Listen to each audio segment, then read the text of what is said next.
Silakan. Oke, selamat siang. Selamat siang. Ini aku mau bertanya nih, katanya sempat jadi korban dan ada kekisruhan. Saudara, ada apa sih kalau boleh dijelaskan? Korban apa dan kekisruhan apa? Korban korban dan kekisruhan di hunian tempat saya tinggal di Hampton Park Apartment. Sebenarnya di sini ada dua angle.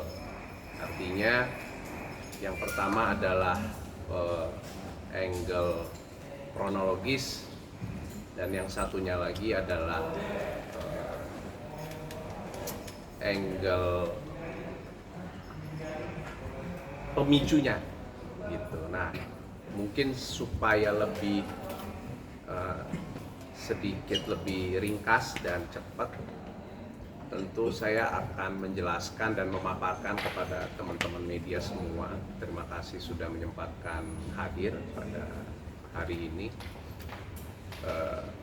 Pemicunya adalah kenaikan IPL sebesar 54%. Dan itu yang memicu kemarahan warga. Tentu bukan hanya kemarahan aja dan kekesalan, tapi juga kecurigaan. Kok naiknya cukup signifikan ya, 54%. Ini ada apa? Gitu loh. Nah, ini yang menimbulkan kecurigaan warga. Saya sebagai bagian dari warga di sini pun juga ikut mempertanyakan hal ini. Gitu. Tentunya kenaikan 54%, angka yang cukup signifikan ini bukan hanya sekedar kenaikan biasa aja gitu, tapi harus ada sebuah bentuk transparansi dan tentunya juga bentuk tanggung jawab yang harus diberikan penjelasan itu secara terang benderang kepada semua warga. Kenapa kenaikan itu bisa sampai 54%? Dan itu yang kita sebagai warga semua, termasuk saya di sini, tidak mendapatkan penjelasan yang clear dan terang benderang soal itu. Makanya disitulah titik awal. Disitulah titik awal dan turning point-nya semua konflik dan kekisruhan yang terjadi sampai dengan hari ini. Mungkin selama jadi penghuni di sini, di apartemen ini, sudah berapa lama sih Bang Didi, dan sampai akhirnya kenaikan tersebut ada tuh dari kapan gitu? Saya mengundi di sini udah lebih, menurut perhitungan saya sih sudah lebih dari 10 tahun saya menghuni di sini. Dan sepanjang sejarah Hampton Park memang belum pernah ada sebuah konflik atau sebuah kekisruhan yang besar sampai dengan sebesar ini gitu. Dan saya jujur, dari saya pribadi, saya juga bukan tipe orang yang saya juga bukan tipe orang yang suka suka membesar-besarkan atau terlalu ingin tahu, terlalu kepo gitu untuk ingin tahu urusan ini itu, urusan orang lain dan lain-lain gitu ya. Tapi ini cukup mencuri perhatian saya gitu loh. Selama 10 tahun lebih saya belum pernah menemukan isu seperti ini, dan ini baru terjadi belum lama ini gitu. Dan menyisakan pertanyaan besar buat saya gitu sebagai warga. Tentunya seluruh warga Hampton Park ini. Kenapa kok tiba-tiba lonjakan yang cukup signifikan untuk IPL yang sebesar 54% itu gitu. Berarti sebelumnya tidak ada attention dan IPL sendiri naiknya sendiri 54% sama sekali tidak dikonfirm ke para penghuni ya? Bang Diri? Jadi segala sesuatunya itu dalam struktur kepengurusan gitu ya. Segala bentuk peraturan dan kebijakan itu tidak bisa dibuat sendiri atau hanya sebatas rapat internal aja. Tapi itu juga harus disosialisasikan ke seluruh warga. Hanya RUA, ada yang namanya RUTA, yang di situ harus berdasarkan persetujuan para warga. Jadi kebijakan itu tidak bisa langsung serta-merta dibuat tanpa persetujuan warga. Gitu. Jadi artinya di sini ada dugaan penyelewengan dana warga, dan tentunya ada dugaan juga bahwa struktur pengurus melakukan kesewenang-wenangan dalam penggunaan jabatannya. Tentunya kan itu yang nggak boleh terjadi ya, gitu loh. Dan apapun itu tetap harus dikembalikan ke warga lagi. Pengurus, pengawas itu kan sebenarnya melayani warga. Intinya kan sebenarnya itu, gitu loh. Yang menjadi tupoksinya ya. Salah satunya kan itu, gitu. Nah, itu yang kita merasa bahwa kok ini kayak tiba-tiba aja gitu loh. Dan kita nggak mendapatkan penjelasan yang clear. Makanya dari situ bentrok antar warga dengan pengurus ya terjadi.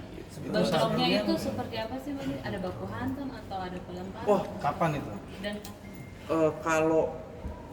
kalau bentrok itu terjadi sebenarnya belum lama.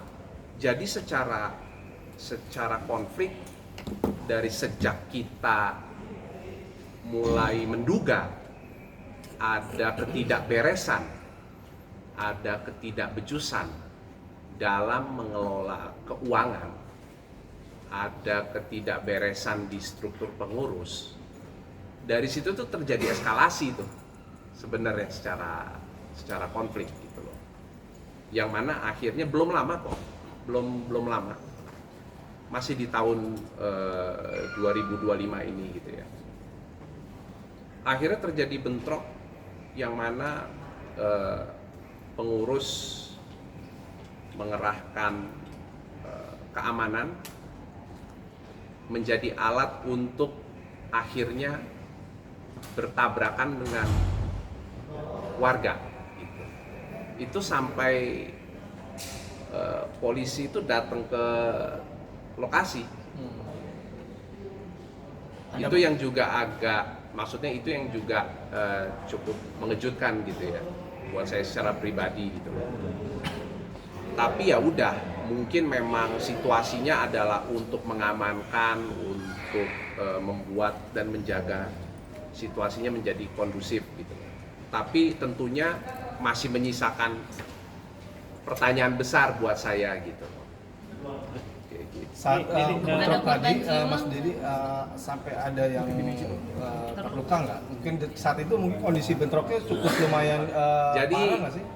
Jadi bentrok yang terjadi adalah terhitung sejak warga mulai tidak percaya dengan struktur kepengurusan.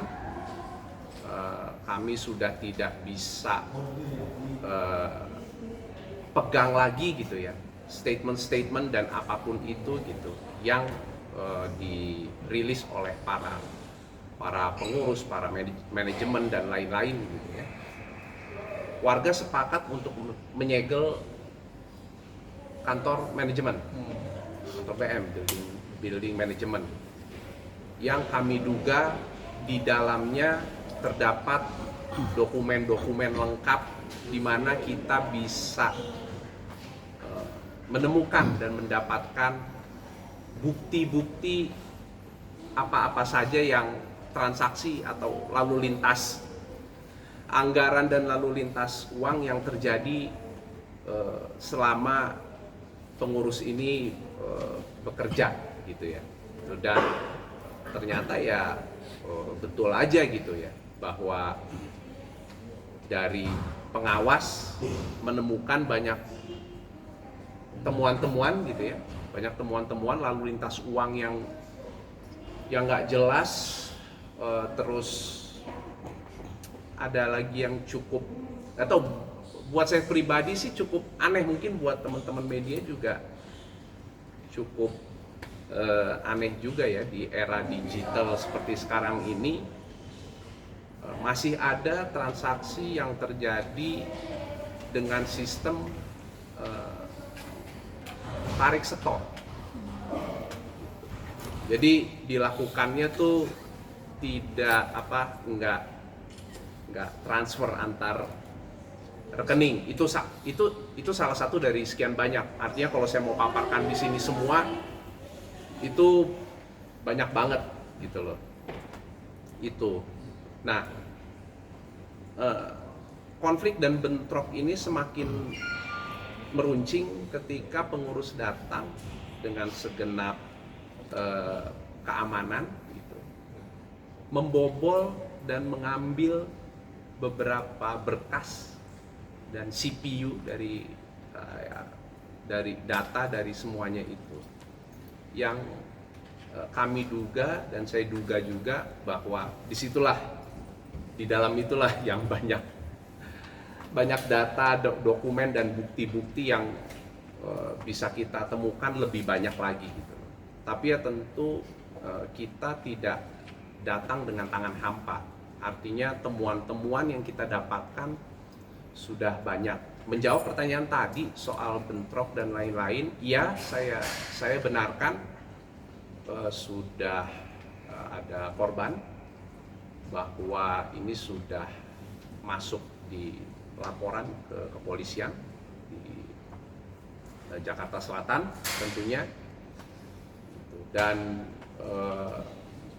ini sedang dalam proses penyelidikan, dan tentunya sih harapan saya ini bisa segera teratasi gitu loh, karena memang sangat menghambat dan tentunya nggak bagus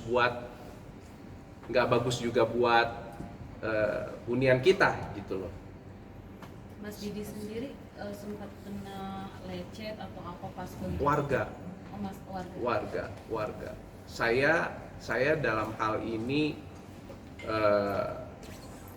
memang tidak turun secara langsung, tetapi saya selalu dimintai pendapat, dimintai saran gitu ya dari tim pengawas dan tim pengurus ad interim untuk kita berdiskusi. Jadi langkah selanjutnya enaknya gimana ya gitu loh, karena kita udah betul-betul cukup terpojok sebenarnya gitu loh. Kita merasa bahwa kok tidak ada itikat baik gitu loh dari pengurus untuk turun langsung menemui warga untuk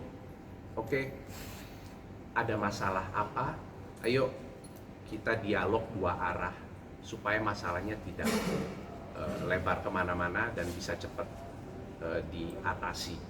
Nah, itu tidak pernah terjadi sampai sekarang, dan saya pikir apa yang bisa saya kontribusikan sebagai warga gitu, mungkin saya bisa berkontribusi di bagian yang lain adalah saya dengan teman-teman media semua yang hadir hari ini, bahwa segala bentuk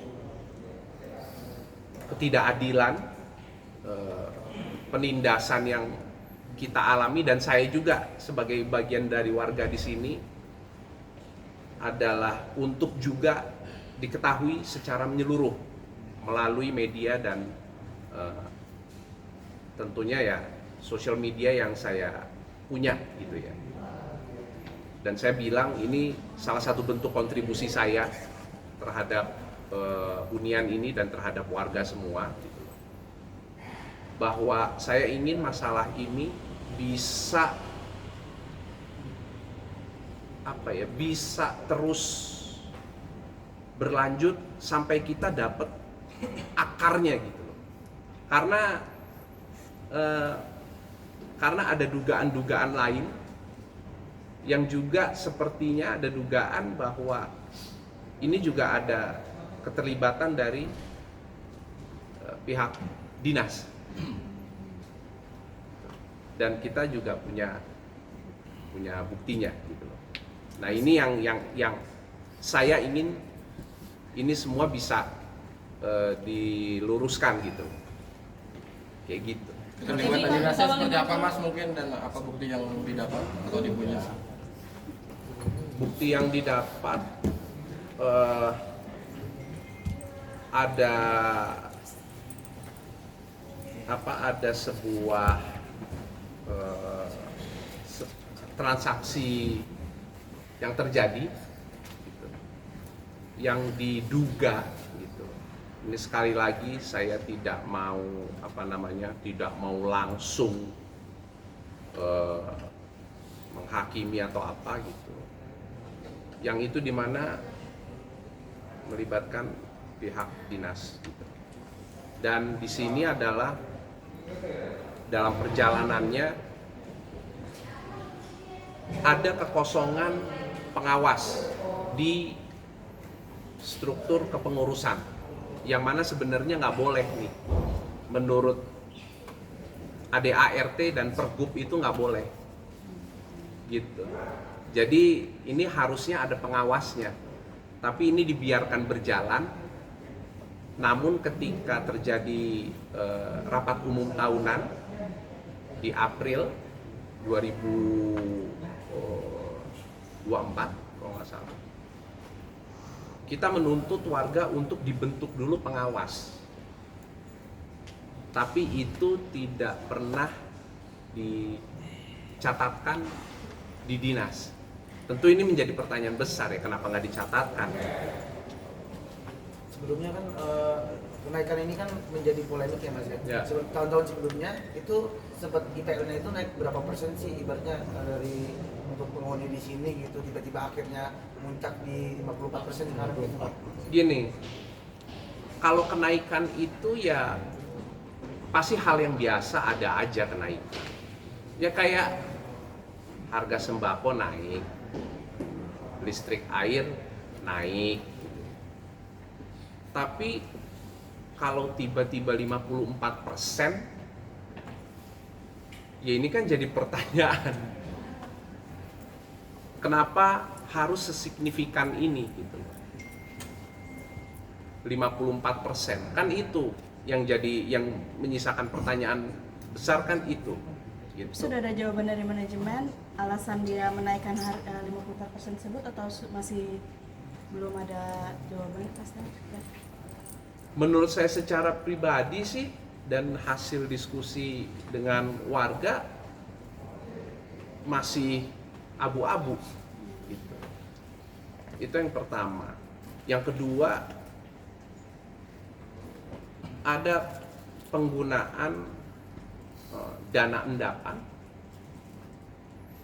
itu dialokasikan ke fintech, yang mana ternyata setelah kita gali, setelah kita eksplor lagi,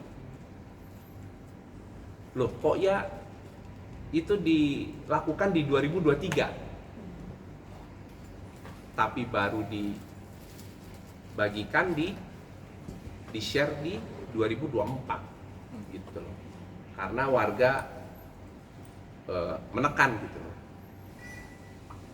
Dana itu disetorkan ke fintech di 2023, tapi baru disampaikan di 2024, yang mana harusnya dana endapan atau sinking fund itu harusnya penggunaannya itu dirapatkan dulu. Ini mau diapain nih dananya? Jadi ditanya dulu sama warga, dirapatkan dulu. Nah ini tanpa melalui proses rapat, dana itu sudah diinvestasikan di fintech justru di 2023 gitu. Ya, jadi sebenarnya kalau kita mau gali temuan-temuannya sih ke apa ya, keabsurdan, keanehannya sih banyak banget gitu. Banyak yang Oke, ini kan naiknya 40%. Dulu pernah nggak sih naik juga, tapi nggak sepenuhnya itu, atau ini yang beberapa kali baru naik?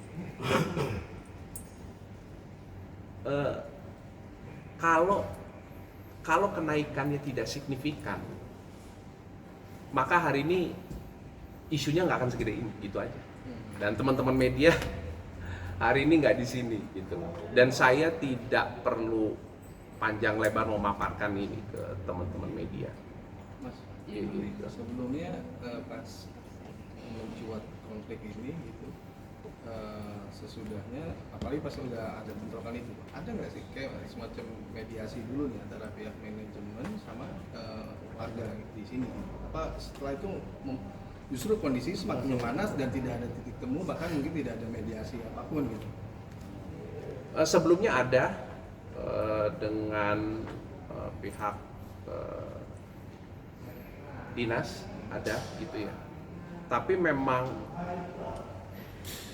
itu hasilnya juga apa ya, nggak ya menurut kita ya jalan buntu ya gitu.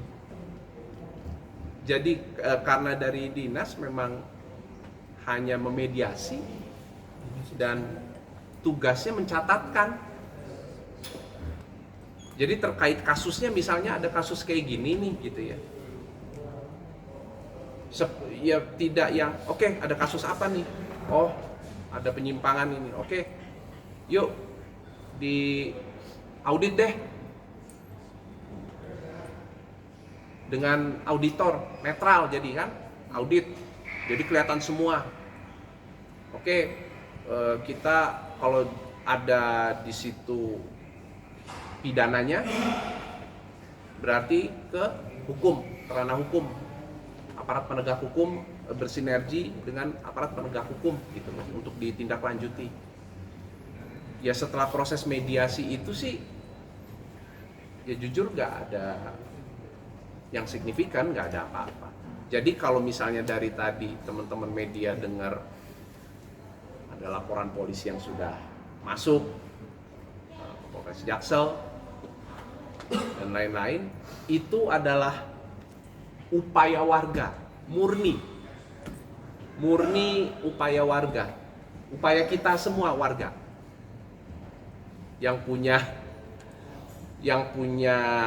koneksi, yang punya network, yang punya apa nih, kita sebagai warga nih semua betul-betul bersatu, apa yang kira-kira bisa kita kontribusikan, termasuk saya di sini sebagai bagian dari warga Hamptons juga gitu loh. Jadi ya seperti itu. Tidak ada yang betul-betul campur tangan secara penuh ya gitu loh. Misalnya let's say dari dinas gitu untuk membantu menyelesaikan kekisruhan ini gitu. Let's say begitu. Ya nggak ada yang signifikan gitu. Mas, Ada itu berarti untuk rencana laporan ini pidananya? pindah nggak Mas Didi? Maksudnya udah 54% terus cari hunian baru lagi atau mau tetap di sini sampai kisruh selesai? Persoalannya adalah bukan cari hunian barunya atau bukan pindahnya. Kekisruhan yang terjadi ini justru menyebabkan hunian ini valuasinya drop.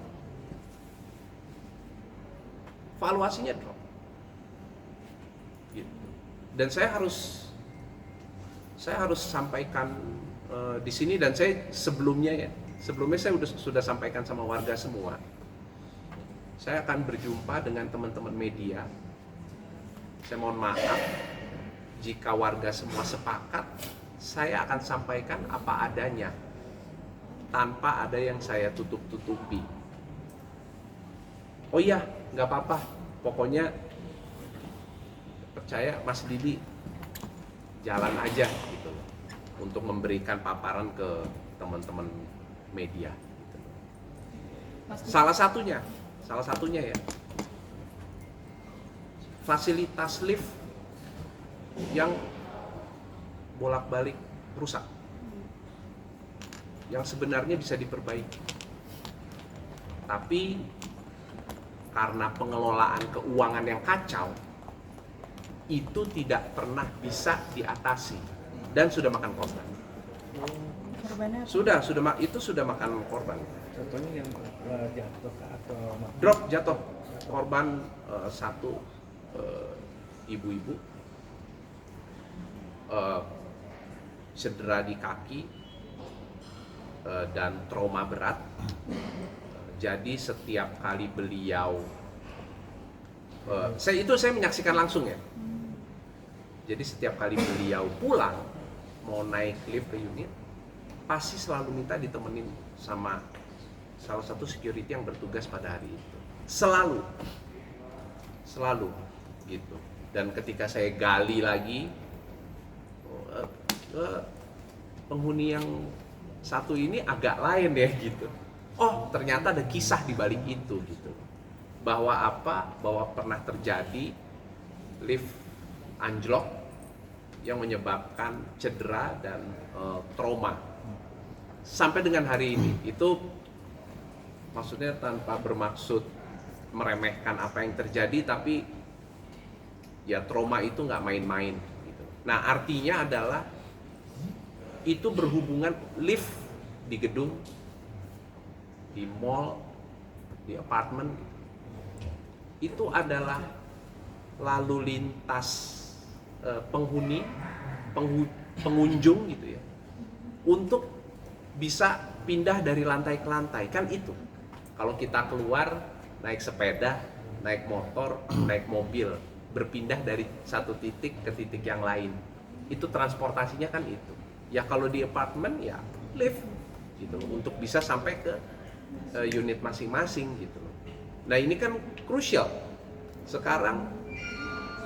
Kalau terjadi amit-amit gitu ya, jangan sampai ini berhubungan dengan cederanya seseorang atau bahkan kehilangan nyawa, siapa mau tanggung jawab? Kan itu kita di sini untuk bicara dua aspek, kenyamanan dan keamanan. Itu masih menjadi PR besar menurut saya gitu. Dan khususnya di hunian ini, di Hamptons ini, itu adalah salah satu PR besar dari sekian banyak PR yang harus diberesin. Tapi kenapa tidak pernah bisa diberesin? Kenapa nggak pernah bisa dibenerin? Yaitu tadi pertanyaan besarnya kan itu. Sampai dengan hari ini saya gitu ya, bicara dengan teman-teman media, kita ada uang, kenapa nggak dibenerin? Gitu. Kemana dananya? Kan itu. Gitu. Selain lift ada apa lagi Mas dari fasilitas di apartemen yang tidak memungkinkan dengan biaya 54% DPR? Saya menggunakan simpelnya begini, saya menggunakan kacamata dan kepala saya sebagai pengurus, let's say begitu. Banyak fasilitas yang usianya sudah cukup lama dan cukup tua, yang harusnya diremajakan gitu. Misalnya gitu ya, itu tidak bisa dilakukan gitu. Tidak pernah terjadi, saya nggak lihat ada fasilitas gym kah gitu. Contohnya gitu ya gitu. Itu dari pertama saya menghuni di sini sampai dengan hari ini, saya tahu persis dan hafal. Alatnya tuh masih, contoh ya, ini contoh. Alatnya tuh masih itu, equipmentnya tuh masih itu lagi. Dari mulai bagus sampai rusak gitu. Artinya kan sebenarnya kalau pengelolaan keuangannya baik, contoh ya, hal-hal seperti itu kan bisa dibenahi, bisa dibenerin. Tapi yang paling krusial tentu lift lah, misalnya seperti itu. Berarti garis besarnya apart sampai di sini towernya fix, belum membayarkan semua IPL yang kenaikan tersebut, kompak seperti apa? Kita warga semua sepakat untuk tidak membayarkan dulu sampai masalah ini betul-betul selesai, betul-betul clear. Kita warga itu bukan yang pelit, bukan nggak mau bayar atau bukan nggak mau keluar uang, bukan itu. Tapi harus ada bentuk transparansi dan juga bentuk pertanggungjawaban yang clear dan terang benderang tentang kenaikan 54% itu. Mungkin kalau boleh dijelaskan nih, bebas mau dijawab atau tidak ya. Di sini IPL per tahunnya berapa sih Mas Didi, dan kenaikan 54% itu berarti berapa kalau boleh totalkan? Intinya kenaikannya itu dari signifikan kok, itu jadi 35.000 per meter persegi kalau nggak salah. 54% dari 20 ribuan, 20 berapa? 22 ya. Jadi 22.000 per meter persegi jadi 35.000 per meter persegi. Itu kan itu kan bukan kenaikan yang kecil loh, gitu loh. Artinya ya seperti yang tadi saya sampaikan gitu. Kita warga bukan nggak mau bayar gitu. Tapi kalau naiknya sampai 35.000 meter persegi, ini jadi pertanyaan dong. ini kalau Kan gitu. Unit Mas Didi Didi sendiri, kalau boleh dijabarkan berapa? Dari berapa juta gitu? Per tahun menjadi berapa? Jadi kalau terakhir sistem pembayaran di sini itu jadi per 3 bulan. Jadi per 3 bulan bayar, per 3 bulan bayar, per 3 bulan bayar. Seingat saya itu gitu. Tapi ya tentunya kalau angka itu ya sesuai besaran unitnya gitu ya. Masing-masing pasti beda-beda gitu. Nah, tapi sejak seluruh warga kompak gitu ya dan sepakat untuk tidak membayarkan dulu, ya maka kami sepakat untuk tahan dulu, untuk tidak membayarkan dulu. Yang kita khawatirkan kan kita bayar Naik. nggak tahu duitnya buat apa. Kan saya nggak dapat info yang clear, nggak tahu duitnya buat apa. Yang kemarin saja ternyata 2023 diinvestasikan ke fintech, dan di 2024 itu baru diutarakan dana endapan diinvestasikan di fintech. Dipulangin sih, tapi ya bukan berarti itu kan tidak menggugurkan hukumnya, pidananya kan tidak. Ya kayak saya korupsi, ketahuan, ya udah deh hasil korupsinya saya pulangin, saya cuma diperiksa jadi saksi.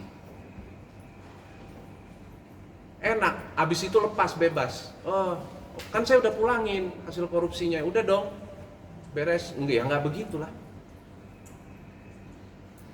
Gitu. Mas Ya. Didi, mengingat sebelumnya ada dana yang dialokasikan ke vintage, artinya ada diduga ada tindakan money laundering. Kenapa enggak? Ya kenapa enggak hari gini? Ya, fintech juga kan nggak semua benar. Banyak kan fintech yang bermasalah kan, seperti yang teman-teman media juga tahu gitu loh. Kayak gitu. Dan pengguna, sekali lagi saya sampaikan gitu ya, penggunaan dana endapan mau diinvestasikan ke fintech gitu misalnya, itu harus melalui rapat yang disetujui oleh warga semua. Oke, setuju ya semua warga, ini dana endapannya kita investasikan ke fintech misal begitu. gitu. Tapi kan kita nggak tahu terjadi di 2023, tahu-tahu itu baru disampaikan di 2024. Itu kan yang menjadi kebingungan kita. Makanya di situ tadi eskalasi kemarahan warga ya semakin meningkat. Warga mempertanyakan, warga menekan, dan belum lagi kita bicara ada kekosongan pengawas di masa jabatan para pengurus ini. Kan sebenarnya nggak bisa, harus ada pengawas. Itu ibaratnya kayak presiden, wapres, menteri, dan pemimpin-pemimpin daerah bekerja, tapi nggak ada DPRD, DPR RI, dan Dewan Legislatif gitu yang mengawasi. Kayak gitulah. Jadi itu saja sudah melanggar ADART dan Pergub. Artinya Jadi setelah ada laporan momentum nggak sih buat jangka waktu berapa hari ini selesai dari warga sendiri? Kita sudah bertemu dengan para pengurus di momen yang kita berkonflik dan bentrok tadi yang saya ceritain, dan meminta mereka untuk mundur, tapi nggak mau. Alasan nggak maunya kenapa tuh kalau nggak boleh tahu? Saya juga kurang tahu, nggak mau aja. Dan itu saya rasa bisa ditanyain ke pengurusnya tuh, Mas, kalau pengen tahu gitu ya, lebih dalam gitu. Nggak tahu, kenapa nggak mau? Tanpa ada alasan yang jelas ya berarti ya nggak maunya. Nggak mau, mundur, dan keuangan kan masih dipegang sama, keuangan warga kan ada di pihak pengurus kan, dan itu tidak mau diserahkan. Nggak mau. Itu kejadian puncak itu di belum lama ini, itu sampai ada pendampingan dari kepolisian. Bener, itu sampai ada pendampingan kepolisian. Ada yang rekam mungkin Kak? Rekam dari awal, banyak teman-teman media. Mungkin kalau nanti mau rekamannya, foto dan lain-lain, ada semua. Ada semua. Warga mendokumentasikan semua. Dan penganiayaan terhadap warga pun ada. Makanya ada laporan polisi yang masuk. CCTV ada semua. Lengkap gitu. Jadi apa yang saya sampaikan bukan cuman kayak lagi cerita dongeng gitu. Tapi semuanya ada gitu. Ada semua. Di pengawas, data, video, foto semua ada. Di kepengurusan sementara itu ada juga. Gitu. Jadi kapan update dari kepolisian? Update dari kepolisian. Nah, di kesempatan ini saya mau menyampaikan disegerakan. Sudah ini sih sebenarnya. Dari pihak mungkin developernya sendiri, seperti apa sih dari PT Apart itu sendiri itu? Sudahkah ada untuk bertemu sama manajemen dan pihak penghuni sendiri? Mungkin pertanggungjawaban dari pihak developernya sendiri? Nggak ada. Jadi ini sepertinya sudah dilepaskan gitu. Dan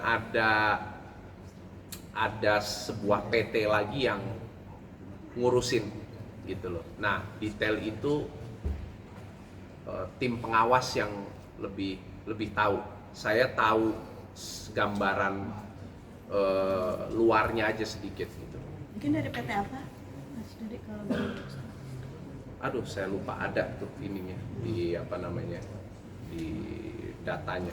Mungkin nggak ada permainan dari pihak masyarakat di sini sendiri, warga sini maksudnya, ada main dengan manajemen. Permainan dalam konteks apa?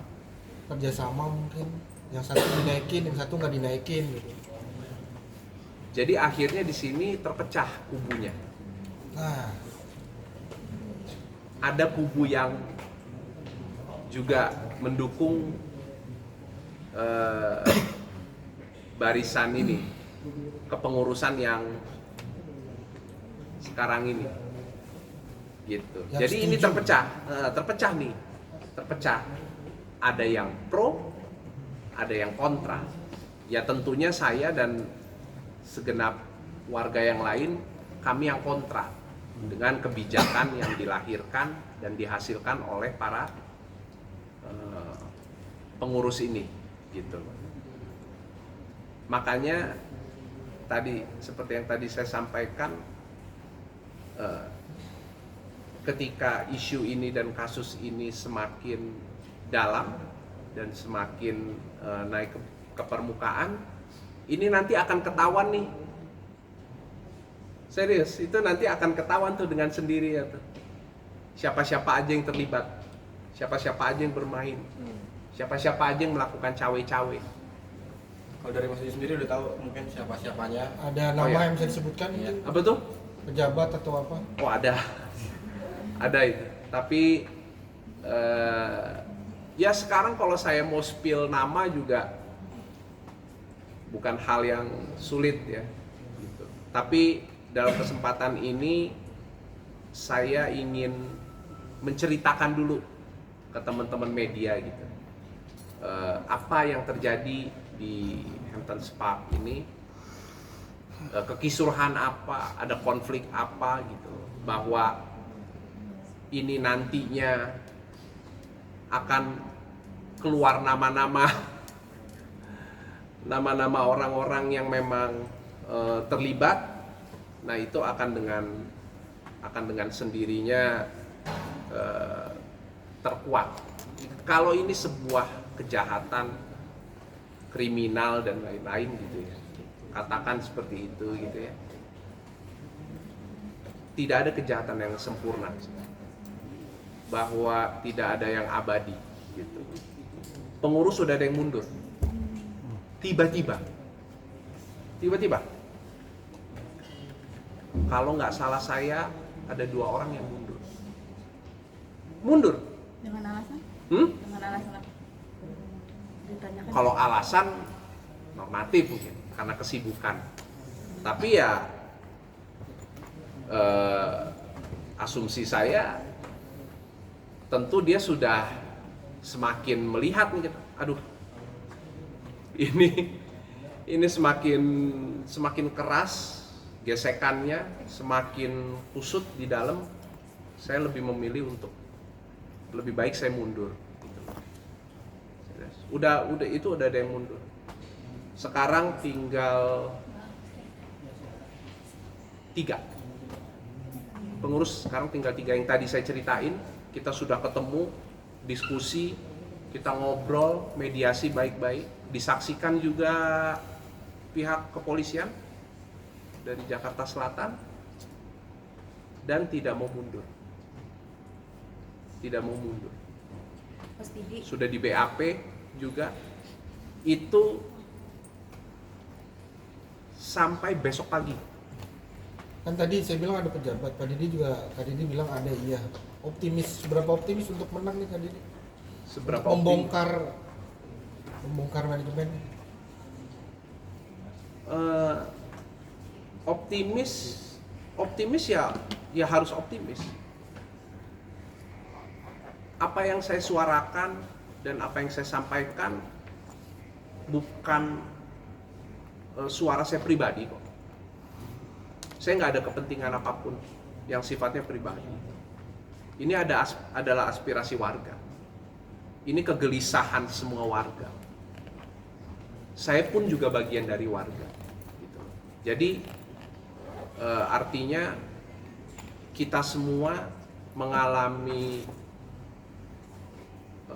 penindasan dan situasi yang nggak enak sama-sama. Gitu.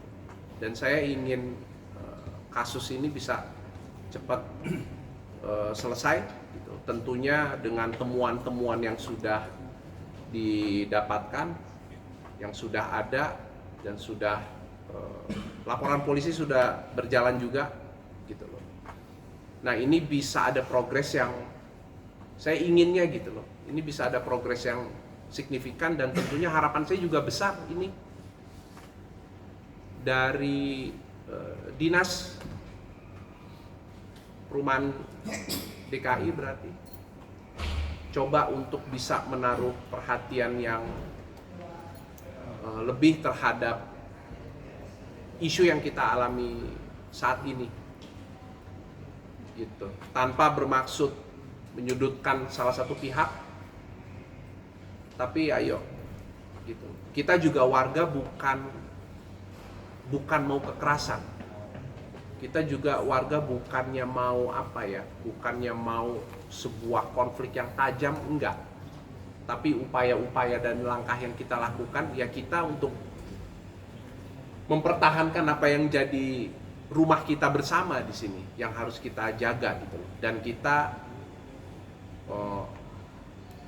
menentang ketidakadilan dan penindasan yang kita semua alami gitu. Oke.